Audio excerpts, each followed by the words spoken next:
You may have been to festivals, you may have been to Pride, but have you experienced Pride on water? Like Disney on Ice, only wetter and gayer? Can it be gayer? But yes, there were mermaids and fog and dancing galore, but this was just a little bit different. Well, Amsterdam really takes Pride to another level. Forget long, boring parades in the hot sun watching people shuffle by in this town. Here, the parade floats actually float. Groundbreaking. The city and its residents start putting out Pride and trans flags everywhere for months before Pride actually even occurs. They just start multiplying like gremlins, not in a slimy, bitey way, and it's truly making the city a welcoming and very colorful place all summer long. When parade day finally arrives, the whole city is packed and ready to party. But you don't just line up along some street for the parade route. No. You rent a boat along the canal and get ready to be amazed. Glitter, bubbles, confetti, and even queens on water jets. Why not? What better way to kick off the gayest ever boat parade? If it doesn't look like Cirque du Soleil, then it ain't Amsterdam Pride. I don't know why parade floats on boats are just better, but they absolutely are. You can't even debate it. And it's boats on boats on boats. I think it's better because everyone can dance and shake their booties on the boat instead of having to walk the whole route. So much dancing and joy and glitter, I love it! But also, the colors are insane.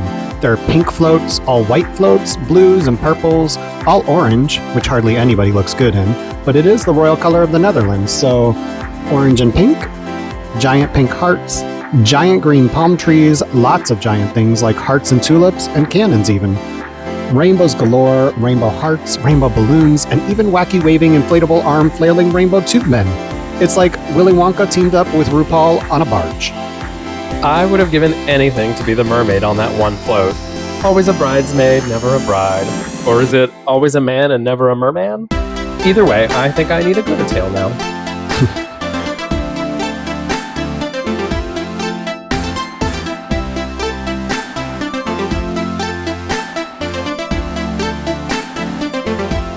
Also, unlike any US Pride that I've seen, there weren't many corporate floats. It was mostly queer local groups and positive messages, and you didn't have to cheer for a giant bank logo floating by. Super positive and fun vibes, and remember, during all this, we're on a boat, with our friends having wine and nibbles while the canal water keeps everything nice and cool. Thank goodness for cool weather in July. All that glitter makeup and marabou feathers can get awfully hot and melty. Yeah, you can look like a crying Tammy Faye mess if you're not careful. And when it was all over, there was no fighting the enormous crowd, the sweaty shuffle to places on narrow streets. We were already in a boat. We can just start sailing down the canal and around town, which is exactly what we did. It was such a great time.